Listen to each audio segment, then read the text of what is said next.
Hey everybody, the Super Vader 400 here, back for another retro review, and this time I'm reviewing Wrestlemania 10, which I consider to be one of the best WrestleManias of all time, and most people consider it one of the best of all time because of awesome matches like Bret Hart versus Owen, the ladder match between Razor Ramon and Shawn Michaels, and Bret Hart winning the WWE Championship, getting his revenge on Yokozuna. I thought this was an awesome WrestleMania. The venue, the atmosphere in the arena was awesome. I love actor Burt Reynolds as the special guest timekeeper, and there were a lot of good matches on this card. This just was an awesome show from beginning to end. It's like I'm actually there when I watch it, whenever I watch this show. The first match of the night was brother versus brother, Owen Hart versus Bret Hart. This was an awesome match, widely considered one of the best matches ever. Both Bret Hart and Owen Hart are two awesome workers, brought their best, did a lot of cool moves in this match. The match ends, in my opinion, spectacular fashion when Bret Hart tries a victory roll off the top rope. Owen Hart reverses it into a pin for the 1, 2, 3. Throughout the match, Owen Hart worked on Bret Hart's leg, and Bret Hart sold that injury throughout the night.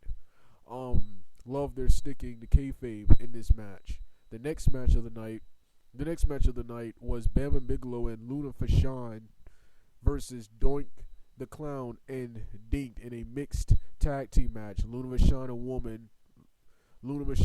woman versus Dink, a midget, with Bam and Bigelow versus Doink the Clown. Surprisingly, this was a pretty good, solid match. Bam and Bigelow wins the match when he hits the headbutt on Doink the Clown. Next match of the night, and I consider this to be an underrated match because nobody talks about this match, and that was Randy Savage versus Crush in a Falls Count Anywhere match. The object in this match was to pin your opponent outside the ring, and then he would have 60 seconds to return to the ring, or he loses the match,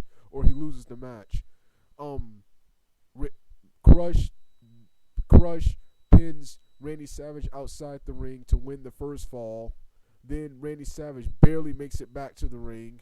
Then Randy Savage and Crush continue to do battle inside the ring. Randy Savage knocks Crush out the ring and then pins him for the 1, 2, 3. Crush barely manages to get in the ring when Mr. Fuji pushes him in there. Then the fight continues. Then finally, the fight goes all the way backstage, and Randy Savage knocks Crush out again, and this time hungs him to prevent him from returning to the ring, and Randy Savage wins the match in an awesome match. This was one of the very first street fight, like hardcore matches, before those matches even existed in WWE. Before they would become popular in WWE, and this was just an awesome match, and nobody talks about it. The Randy Savage versus Crush feud was pretty good. Yeah. Next match was Alundra Blaze defeating Lana Kai with, I think, Mae Young or the Fabulous Moolah, one of them, as the special guest referee. Solid match. I was a huge fan of Alundra. I'm a huge fan of Alundra Blaze, who I best know as Medusa later on in WCW. Not familiar with Lana Kai, even though I've seen her in several of the classic WWE programming. Next match of the night was Men on a Mission, Mabel and Mo, with Oscar defeating the Quebecers with Johnny Apollo, who everybody knows later on as Scott Levy, Raven. This was a pretty solid match. The best part was Men on a Mission and Oscar coming out rapping. They had the place loud, and the end of the match where they celebrated, where Men on a Mission were celebrating with everyone. Awesome. Like I said, solid match. Men on a Mission defeated the Quebecers by count out. Next match of the night was Yokozuna versus Lex Luger for the WWF Championship. One of my favorite match. Lex Luger's entrance was awesome, and then you should have heard Burt Reynolds' announcing was awesome. Yokozuna, yeah, that was awesome. And then this was an awesome back and forth match. Of course, the match ends in disqualification when Lex Luger throws Mr.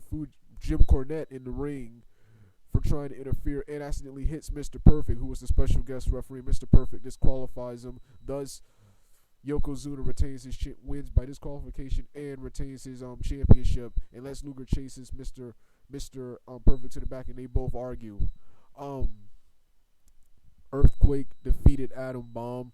Really didn't care for this match. I hated that Adam Bomb had a job like this, but don't care for this, and really do I remember it. Next match of the night was the epic ladder match: Razor Ramon versus Shawn Michaels for the Intercontinental Championship, which was suspended above the ring. Back and forth. This was an awesome match. Awesome spots include Michaels doing a back suplex off the ladder, a splash off the ladder, doing an elbow off the ladder. So many cool things with ladder. Shawn Michaels, he performed his butt off in this match. Razor Ramon did some pretty good moves too. He got to hit the edge. I love seeing the Razor's edge. In the end, the match ends with Shawn Michaels gets tied in the ropes, and Razor Ramon climbs the ladder and wins the Intercontinental Championship. Main event was Bret Hart versus Yokozuna. Love the build up to this match. They showed a highlight package of the roads Bret Hart and Yokozuna traveled down to meet at this point. Both Bret Hart and Yokozuna sold. Bret Hart sold his knee injury from earlier. Yokozuna sold his exhaustion from his earlier match with Lex Luger. Of course, once again, Burt Reynolds, his announcing Yokozuna. I love that. I love he was an awesome ring announcer. He's one of the rare celebrities at WrestleMania I actually liked. Bret Hart. This match, I thought this was a pretty awesome match. I love Bret Hart. He hit an awesome punch combo, then tried to hit an elbow, tried to hit a headbutt, but knocked himself out. I love another part where Bret Hart hit a bulldog off the top rope like Rick Steiner on Yokozuna for the 1-2-3. Didn't get it. Then followed it up with his signature elbow, his signature forearm elbow off the top rope. Still didn't get it. Then later, another memorable part of the match I love was where Bret Hart tries a crossbody or what looks like a double axe handle on Yokozuna. Yokozuna catches him in midair and hits him with a belly to belly.